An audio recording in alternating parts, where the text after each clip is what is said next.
Hello, fellow travelers, and welcome to today's special episode of To the Version to Stars podcast. My special guest is everybody's podcast, Kurt. Hey all, Kurt Sasso here from Two Geeks Talking. It's an entertainment industry interview show where we interview the creative people from the comic, film, TV, movie, and video game industries. And who's our next host here? Brian. Hey, this is Brian, and with me is my co-host Mark. We're 2/3 of the Three Geeky Dads podcast. Hello. Greg. And this is Greg from Searing Up the Comics podcast, or SNP. We interview comic creators and musicians and whatever we get on. All right, Andre. What's going on, everybody? I am Dre the Brute Daniels. I am the host of Brutal Planet Comics. I'm also a comic producer under the same moniker, Brutal Planet Comics. I'm so happy to be here. Let's jump into it. I'm excited. All right, I want to thank everyone Awesome. for showing up. This is one of the coolest collections of podcast hosts I think we've ever had. So welcome everyone, and thank you for coming on. Big deal for us. So the one thing I always want to ask you guys is, and we'll hit the circle, is what was your favorite episode that you've done on your show? Good question. Well, that's a good question. I think for me it was I had Phil Folio on in my first 10 episodes of the show, and we just geeked out over Magic the Gathering and Girl Genius Online and a bunch of other things. He was a fun time to have on the show. Brian. Awesome. Yeah, a couple of months ago, we had Derek Rook on. He's the publisher of Rough House Publishing, and they do a lot of horror comics. He was a great interviewer, and he participated. We were also covering some of our favorite horror movies through the decades for the month of October. So he was a really good contributor for that as well. And I really like the way that the interview came out with him. I think we really got our stride going with that one, huh, Mark? Absolutely. Yeah. Derek was a great guest. Yep. And if I had to pick one, I would say on our show, we have kind of a sub podcast on there called Drink Till It's Good, where we drink a lot of booze and we try to see if all the booze in the world can get us through some really horrible movies. Because we like bad movies. We sure do. So for our first one, we tried it out. It was sort of a trial run. We did the Roger Corman unreleased Fantastic Four film. Yeah. And that was the first. Yeah. So up until that point, we were kind of doing just standard podcast stuff, just talking about the usual stuff, what was coming out, what was new. So when we tried this, we were just laughing our asses off, and we were having such a good time. Yeah. Like it just became a staple of the show. Almost like a monthly thing. So every now and then we just have one of these Drink Till It's Good things and cover some really horrendous movies. Yeah. You name it, odds are we've done it. Sometimes not all the booze in the world can save some of those movies. No, not at all. No. All right, Greg. Well, we're almost to 100 episodes, so it was a lot. Yeah. Congrats, man. Yeah. That's awesome. It's gonna be on the 6th. I don't know. I guess the one with our friend Hector Barrero, because he's been on like quite a lot. Like he was in the beginning, because we couldn't get any guests. So I guess anyone with him. All right, Andre. Cool. So yeah, wow. I don't think I can top anything that Ryan and them doing down there. That's some gangster stuff. I'm Great. with that. If you like bad movies and booze, you're welcome to join us. Hey, Absolutely. holler at me, brothers. Holler at me. That sounds like fun. But yeah, most of the time I'm interviewing other independent comic book creators, and I had the opportunity to actually interview one of my mentors, named Jose Lueri, and he runs C3 Comics.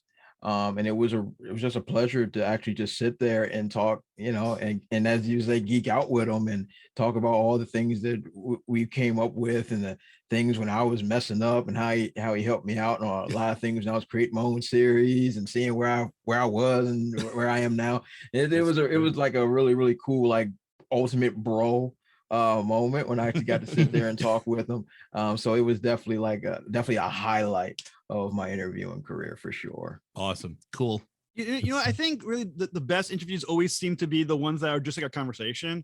You know, like the ones that are, there's a few that you feel like you got to like pull the person out. You're like, just answer my questions, dude, just talk, man. But some of you just are like a conversation, just like a chat. And those are always, I think, some of the very best. I mean, I had a great interview on Traversing the Stars with Dr. Travis Langley.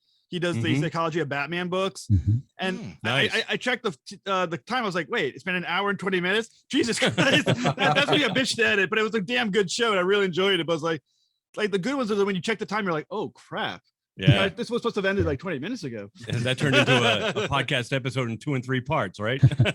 We should have. Unfortunately, I didn't know how to split at the time because I just had learned to edit. So there's one hour 20 minute chunk of episode that's out there. It's fun. I loved it. But yeah, I couldn't. I should have split it. Didn't know how at the time. But yeah, no. But it was a damn cool episode, and it just felt like natural. Those are, I think, always the best ones. Yeah. Cool. Yeah. Agreed. Now, I think the cool thing is that everyone here does an interview-based podcast. Not only interview-based, but nerdy as fuck podcast.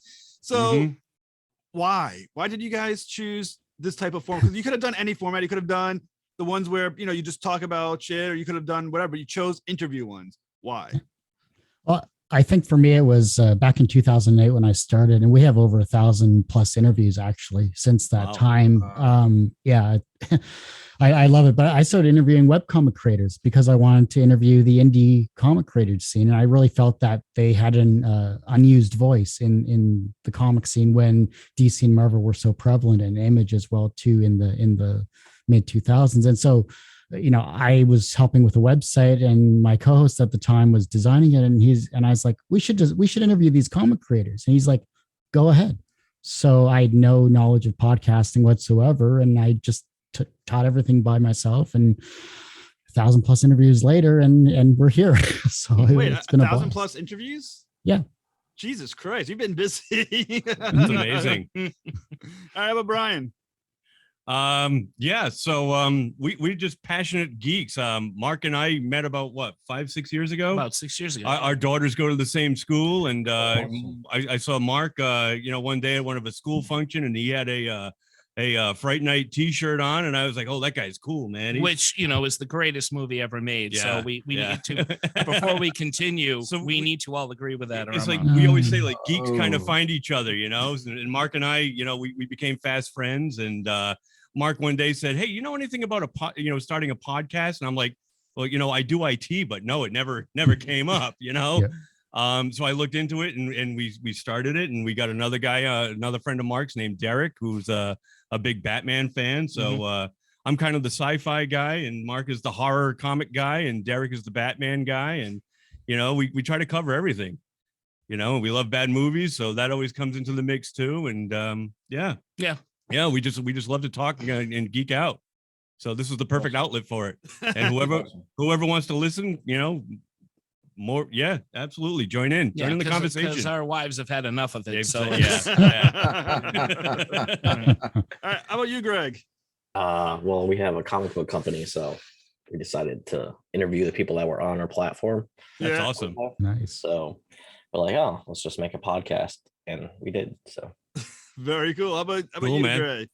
All right. Well, similar to Greg, I run a comic book production company. I've been a writer for many years, produced my own work, so on and so forth, yada. But like Kurt, the idea of independent voices not really getting the opportunity kind of stuck with me, especially being in the indie circuit for so many years. I'm just like, hey, you know what? I know everybody. You know what I mean? Like, let's just have them on and be able to share their work and be able to share their passions and geek out and talk about their journeys. And that's one of the things that I really focus on, is the journey of where they were to how we got there. Because a lot of podcasts like, hey, what do you do? You know what I mean? And with this one, I'm like, hey, how did we get here? You know what I mean? Like let's talk about your origin story. How let's talk about your story arc of how you end up becoming who you are. And I enjoy it. I love sitting there talking with my contemporaries. We have a whole lot of fun while we do it. So it's pretty dope. I really like the idea that we all have a journey for us to get here. I mean, we spend so much time talking to other people and their journeys, but everyone's journey here is pretty damn cool. I mean, you guys just didn't fall into it. You've been doing it successfully for a while. And I think that's really awesome. Now, on the flip side, what's the most difficult thing that you had to do in your podcast, or the most difficult aspect of it? That's a tough one. I think for me, it was originally it was finding guests, and then once you got into that rhythm on social media and finding them that way, then it got a lot easier. But converting from just an audio podcast to video, going from video interviews is now how I've evolved from the show itself. And so while I still want to go back to providing the podcast aspect, it was learning editing, learning graphic design, learning a bunch of other little things I kind of dabbled with, but not done professionally. And so that and getting guests were my struggles. Nice. Brian. Yeah, so I think the hardest part for us was just getting started, like learning what's involved in getting a podcast off the ground. Right. Because Mark you had done one with a buddy of yours, Aaron, a while back. Yeah, we started one a while back that kind of fell through, and I still wanted to do one, but the tough thing for me was learning the technical side of it. Yeah. You know, I knew what I wanted to talk about. I knew kind of what the show was going to be like. Somebody, three guys each bringing something to the table, like Brian said, sci-fi for one, comics for the other, horror for the other, and so on. And then once we got that down, it was still trying to find the right kind of rhythm, how we wanted to format the show. Did we want to talk about news first? And we tried that for a little while, but then we realized by the time we tried to do current news, Facebook pretty much told everybody beforehand. So we kind of did away with that. Yeah. So the first year was just a lot of structuring. Exactly. Structuring. Yeah. Finding our feet, so to speak. Right. Yeah. And actually learning how to get it off the ground too is the biggest part too. Like we watched a lot of YouTube videos to figure out what equipment did we need and how do we get the actual audio up onto the internet and hosting and a website and all that came later. Sound, all of it. Yeah. And like Kurt, we'll probably eventually branch out into video, but right now it's just audio based. Well, I will say for me, the biggest bitch has been learning to edit. That was a bitch. That's the ever-present bitch. No, I'm with you. We try to we record maybe 2 hours or so, and then I try to edit it down to about a little more than an hour. Well, there's a lot of ranting that goes on. I'm not going to say who. It's me. Yeah. And so they got to do a lot of work. There's a lot of our show. The booze tends to flow a little bit too. Yeah. We get away from our wives once a week, so right. We tend to blow off some steam, and that's all it takes. Yeah. Yeah. So. But what I said was it's sort of like swimming out into the ocean. The further you go from shore, the longer it takes to swim back. Right. So it's like editing. You get yourself an hour show and it's really fun. Then you sit back and when the episode's over and you go, this is an hour and a half, 2 hour edit. Oh yeah. What did I do to myself? Yeah. I know. There goes my weekend. It's worse when you have to do video because you have to make sure the audio doesn't cut and all the other jazz as well. Too. True. Oh, the syncing. Yep. Yeah. When Zoom doesn't sync you properly. Oh, that's a fucking nightmare. I record locally. It's a lot easier than Zoom. So. Oh, okay. Oh, that's good. Man. How about you, Greg? Most difficult aspects? Well, our first episode, actually first 2 or 3 episodes, we were using Google Hangouts, which is terrible. Don't use that. But we were using that, but then we were using OBS, and that's when my business partner was still in the same state, and we recorded with whoever we had on, and then I recorded on Anchor on my phone. So that was the first episode, and then I figured it all out. Well, not all. I could just upload the episode to Anchor instead of having to record it on my phone. Mm-hmm. It sounded weird on the first episode. And then we got rid of Hangouts and used Zoom once Zoom became a thing.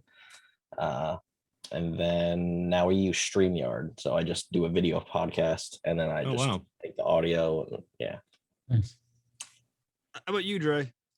So technical things are always going to be in the mix. But I pretty much got technical together now. The biggest challenge that I have is usually staying on topic is the biggest challenge I have now. Yeah. Because I could be talking to somebody about whatever it is there, whatever the point of our conversation is, but then to the moon. And I'm just wait a minute.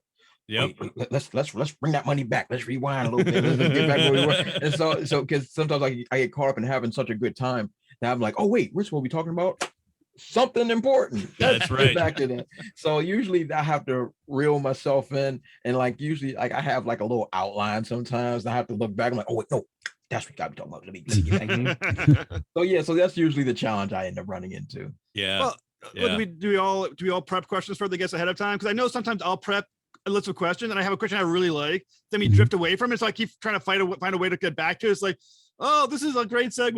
Let's get back to the question I really wanted to ask. But it's like, okay, that had nothing to do with what we just the moment's gone. Yeah. Oh, I hate when that happens. When you leave the moment and you lose the question you really wanted to ask, you're just like, son of a bitch. Yeah, but sometimes though that's the most organic form of conversation when you get into those little nooks and crannies that a question can't grab. I mean, it's you learn something about someone that takes you on a completely different tangent, like Dre was saying there, and it's just like, this is way better than the question I was going to ask. Oh, I agree 100%. I mean, I think the best guests are the ones, like there's some guests I'm sure you guys have had that you can tell are prepared with all their answers. You know, had that like the canned responses to things that those guys drive me crazy. It's like, you know, it's like, stop this. Say what's on your mind, man. It's tough when it comes to organic conversation in some cases, because what I have come to realize is that a lot of people that have done interviews have been conditioned for cookie cutter. They've been conditioned for whoever interviews they may have been doing for other people, especially in the independent comic community. There used to be a lot of bashers of any wrestling fans here. It's steel chairs type style on like independent creators. So they're like, okay, bullet point, don't hurt me. You know what I mean? So when it comes to like the organic flow, they're like, oh wait, I can say whatever I want. Yeah, say whatever you want. Oh my God. Okay, I did this and did that, and then we're on a tangent. But it helps a lot when it comes to a relationship. But sometimes when it comes to, hey, what are we doing here? Then it'll go off the rails. But you know, but it's like a two-edged sword. But you know, it's pretty cool. And not only asking the right question too, but listening is key. You know, listening to that answer and then, you know, expounding on that, you know, and keeping that conversation going. That's a big issue too. Like sometimes you let them talk and in your head you're like trying to think of the next question. You're not really listening to what they're saying, and you might have let that, you know, perfect thing go by, you know, because you weren't really paying attention. I agree with you 100%. That was the hardest thing for me to learn, was to shut the fuck up sometimes. You know, it's like, because you kind of, I find there's two kinds of interviewers. The interviewer that wants the guest to be the star, and the interviewer who wants to be the star. Right. And you can tell the difference pretty quickly. And I think the first thing is you learn, at least I learned, because I didn't want to be the guy who thought he was the star of the show. I wanted the guest to be the star, which is why I have guests. I want someone else who could do most of the talking, who was interesting. But yeah, I think the hardest one was to listen and to shut up and let that person be the star. I think that's a hard lesson to learn for a lot of new people. I think for me, it came back to, I was an introvert well, I'm still an introvert, but I mean, I forced myself. See, guilty. Yeah, I think we're all introverts. We just put on a face. Like, exactly. This is a facade. Yes, exactly. but for me, it forced me out of my introvertedness to become a host, to ask the questions and to sit back. So if you don't see me interrupting or like laughing along with you guys, it's just how I'm trained myself, because I'm listening to you guys. But yeah, it comes back to, you know, letting the people that are the more interesting of the two people on the show tell us all about themselves. I mean, that's what I always enjoyed. I agree. Yep. So is it weird for you guys to be on the other side now and be the ones who have to answer the questions, do the talking now? Yeah, a little bit. Yeah. Nobody likes being in the hot seat. It's funny because I used to do it all the time when I was first starting in the indies and all other stuff like that. But now I'm like, wait a minute, I have to answer stuff now. But yeah, like it feels familiar, but at the same time, it's like, man, I'm not used to this anymore. It's just not, especially in the different position that I'm in now and doing podcasting and now I'm doing being an interviewer instead of interviewee. It's like okay, cool. Ooh, questions. Nice questions. Yeah. All right. So it's cool. I enjoy it. Yeah. Yeah. I think my wife was like, I want to hang out with you, but this is literally the only social exercise you do in a week is this podcast. So go talk to people. Other than that, you're just sitting on, you're just like introverting, sitting on the couch, reading a comic book or something. Like, go, you're being social. Go do it. Yeah, that's pretty much how we're getting away with it. I know. Yeah. Oh, you're going out, you're talking to somebody. That's good. Go, honey. Go right ahead. Yeah. You've bothered me for the last 6 days. Go Yeah. bother your friends for the other one. Seriously, I'm done hearing about all the Hellraiser movies. Go bother somebody else with this. That is weird that all of us, I think, are inherently introverted. I mean, is that, do you think that's a weird thing that this is common among all of us, is that outside the podcast, we're pretty much people who keep to ourselves, unless for this 30-40 minute span of time where we're like, all right, time to talk. And then we let someone else do most of the talking, because most of us are guests first. Yeah. I think to a certain extent, yeah, but I think my job also forces me sometimes to be more extroverted than I want to be, because you have to get your point across, and I try not to bring that into the interview itself. But yeah, I think because of the show, because of the years I've been doing this, I think it's allowed me to be a little more extroverted, although I still want to curl up in a ball with a cup of coffee and some Irish cream or whatever. There you go. Perfect. Hey. In that regard, along with what Kurt was saying, I don't know how you all came up, but when I was coming up, nerddom wasn't that accepted. Coming up in my community. And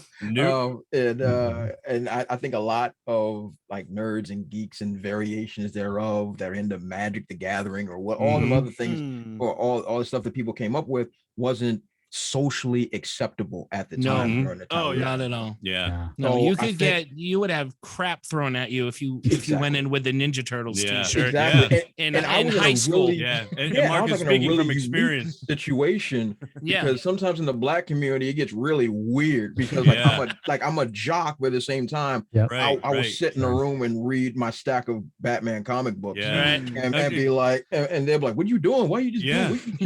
You know what I mean? So it's like that thing. So therefore, I wouldn't share it with other people. I wouldn't share the passion I have. You don't want to be ostracized from the rest of society. And Trey, I got to admit, I just realized that the term blurred, BLERD, is a thing. Up until about 2 months ago, I didn't realize that blurred stood for Black nerd. This whole other subculture. I'm like, I'm discovering like other podcasts, like Hanako's the Phantom Hybrid podcast. Oh yeah. Great bunch of guys over there. And I'm like, I didn't realize that this was a term. Talk about like your sheltered white guy. That's the way it is. It really is. Talk about being introverted. I had no idea that this was another, like, I don't know if it's a subculture, but I'm finding like so many different podcasts and they're labeling themselves as blurs. I'm like, I had no idea that this was a thing. I really didn't. So my eyes are open. Welcome, Brian. Eyes are open, my friend. Yep. I just learned something new. That's awesome. I grew up in Bridgewater and raised there. That was my excuse. So well, that's the point of the podcast. We're educational at our heart. We do. I know. We educate as well as entertain. That's right. What I'm trying to say, yeah. I don't think anybody has learned anything from us. No. Not like that. Some of these guys talk too much. No, it's like, wow, it's amazing these guys have wives. Yeah. Oh my God. Oh, they're dads? I think that'd be the biggest surprise. People watching the show be like, oh my God, these people are married. Yes, some of us are. Yeah. And I don't understand it myself, but somehow it did happen. Yeah. This ring is heavy. I know. It burns us. I drink my wife's coffee every morning. She thinks she's living with Chris Pratt. She just doesn't know any better yet. So I'm kidding. Are those in the world of podcasting? Well, the other two things I seem to notice as separates different podcasts. There's some podcasts out there that seem embarrassed about existing, and some out there that let it fly. There's just a few that either they don't really do a lot of advertising. They're kind of like almost shy about the fact that they do this, and there's others. I think most of like us who are like marketing. We're out there. I'm a geek. I do geek show. Screw you guys. Watch my show. I don't care what you guys think. Yep. why do you think it's becoming more acceptable to do podcasts now, or and how do you think it would have been if we started this 15, 20 years ago and tried to do our own podcast? I can kind of bridge that gap because I was in there 13 years ago, and literally I started when Mark Maron in the What the Fuck podcast started, as well as a bunch of others. So, you know, that was a kind of a renaissance for podcasting because it was so new, it was so different. The technology just was really shitty, by the way. Try doing an audio podcast in 96 hertz and trying to make it, you know, sound like a decent. Yeah, decent. Exactly. Yeah. It was impossible. TalkShoe erased my entire archive. Thanks for that. But I mean, I had backups. But anyhow, it was a time where you could do anything on a podcast. You had such a wide reach. But 10 years later, you know, you have algorithms, you have YouTube, you have everything else that's merging in terms of technology, and it makes the landscape has really changed. Exactly, and it makes it so different. So that you have to be on social media, you have to push yourself, you have to promote, and while, you know, people may, you know, unfollow you because you're pushing so much, it's necessary to survive in this era, in this industry, and it's a great time to be a geek. Yeah, I must say, it really is. Those algorithms are fucking killing me. Like even a year ago, like you post to one group a year ago, you might be seen by 200 people. Now it's like 30. You know, like you're in a group of 10,000. You're like, how did it only get seen by like 40 people this post? You know, the algorithms are brutal now, like absolutely brutal. It's around like August or whatever last year is when it like actually started to change. I noticed like Facebook and Instagram. It used to be like I'm on there mostly is Instagram. I went from like, I don't care about likes, but it did go from like 60 something likes every single time I posted something. To like 30 or whatever. Cool. Like Twitter. I mean. At least I do some guests, and you know, they retweet sometimes. And I had this one guest, he had something like 50,000-60,000 followers, and I was really counting on like, this would be a huge bump. This guy's gonna be awesome. And I looked at the impressions; they're like 800 impressions. It's like, what? What happened to the other? You know, it's like the guy retweeted, he did what he was supposed to do. Why the hell was only getting 800 impressions? But the algorithms are brutal now. Yeah, you know. Yeah, they are something. Big time. Yeah, it's like they're trying to push towards spending on the sponsored ads, which also don't do very much of anything at all. No, I mean, $10 on Facebook, you get seen by 1,000 people and you got 20 reactions. Like, well, that really wasn't worth it, was it? No. Yeah. How many of those are actual people instead of just farms of people that are doing the likes and exactly stuff? True. Yeah. Or on Instagram, you get, what's the one that I keep getting comments from? It's like advertise with, it's like something records or something. Have you ever seen that on Instagram? I get spam bots all the time. And they're like, and then I just make fun of them and I'd say it back, like promote whatever records, and I was like, I don't care about you. It's crazy. Like at first I thought they were real. I was like, oh, you want me to promote? Okay. And I looked on the thing, they're like, and then they get a message about paying money for that. I was like, wait, what just happened? You're marketing on my marketing, you bastard. It is brutal. I mean, how do you guys do your marketing? I mean, how bad of a struggle is that now? It's tough. It's still tough. I mean, it hasn't really changed from, you know, all that's changed are the different social media platforms. I mean, Twitter is consistent right now, and Facebook and all that other stuff. But you have TikTok if you can get into that range of things, but that's going to change. That's going to evolve. Snapchat was the thing as well too. I mean, it depends on how you're trying to push yourself. Twitter, compared to everything else that I've done, has been the best portion of what I can promote. Sure, it doesn't get the same reach as anything else, but the communities are better, the people are better. I get to meet people's like yourself, Jeff, and everyone else on the show here. So new interactions are always awesome to have. It's just comes down to how active you want to be. I agree. I agree with Kurt on that sentiment. Like for me, it's been Facebook. For the most part, Twitter, I get less than nothing. You know, I mean, Instagram, hither and thither. I mean, sometimes, I mean, I get quite a few interactions like in the art community, from Instagram and stuff like that, or like collectors. So that's kind of cool. But Facebook has been my primary for the last a couple years now. Because that's the only algorithm that kind of I figured, you know what I mean? It's always changing, evolving, and it's always to my detriment. but but the grind never ends. Stuff is always out there, and you never know who might see it. And like recently, I've been connecting with people in different countries, so it's it works the same way. Now I'm getting contacts in Europe and South America, so I'm like, hey, but the meter moves, but the algorithms, they're tough to beat. They really are. I'm noticing that I'm getting a little bit of I'm beginning to more play on Reddit now than I am on Twitter. The groups are screwed up where apparently if you don't have a certain amount of it's a weird like rewards or some shit, they'll kick you whatever message you put out there and kicks it out immediately. The karma. Yeah, the karma bullshit, which is the most absurd crap. They're like, you didn't have enough karma to post on our group yet. It's like, it's like, well, fuck you. Anyways. This is on Reddit. Reddit. Yeah, that's how Reddit. Yeah, Reddit works. It's karma. That's one we haven't explored yet. Yeah, some groups though, it's spinning when they look at YouTube hits, they tell you where you get your hits from. Reddit has now just eclipsed Twitter by a couple of percentage points. Nice. Oh wow. We're about to get kicked out in 2 minutes, so I'm gonna end with this, guys. I want to you guys just to say whatever's on your mind, but basically your outro for your show, and so we can end with this. So we got 2 minutes before we get booted. Sure, I'll go quick. Thanks everyone for listening and watching to Two Geeks Talking. I'm your host Kurt Sasso, and as I say every week, everyone has a story to tell, and it's up to me to help bring that up. Brian. Thanks for listening to the Three Geeky Dads. I'm Brian, Mark, and Derek, who is not here. And we also have Tito, who has joined us this past year so far. He's our D'Artagnan to our Three Geeky Dads, our Three Musketeers. And just keep your geek flag flying.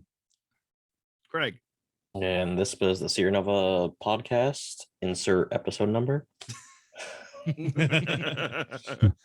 right. And I want to thank everybody for joining me on a Brutal Planet Comics. I'm your host, Trey the Brew Daniels. Follow me on my dope social media platforms that you see over there, and hit me up and subscribe on Brutal Planet Comics on YouTube. All right. Thank you everyone for coming on. Thank you, Kurt. Thank you, Brian. Thank you, Brian. This person confirm your name. Mark. Yep. Mark. Thank you, Mark. I was going with my participant name. Thank you, Greg. Thank you, Dre. I want to thank you guys for coming on. Hope we get to do this again. Oh, my pleasure. And now hopefully the next time we can go straight geek talk. But I was really enjoyed listening to everyone talk the shop. All right. Absolutely. Same here. Pleasure is all mine, gentlemen. All right, guys. Thank you so much. Nice meeting all you guys. Thanks a lot. Take care. Have a great night.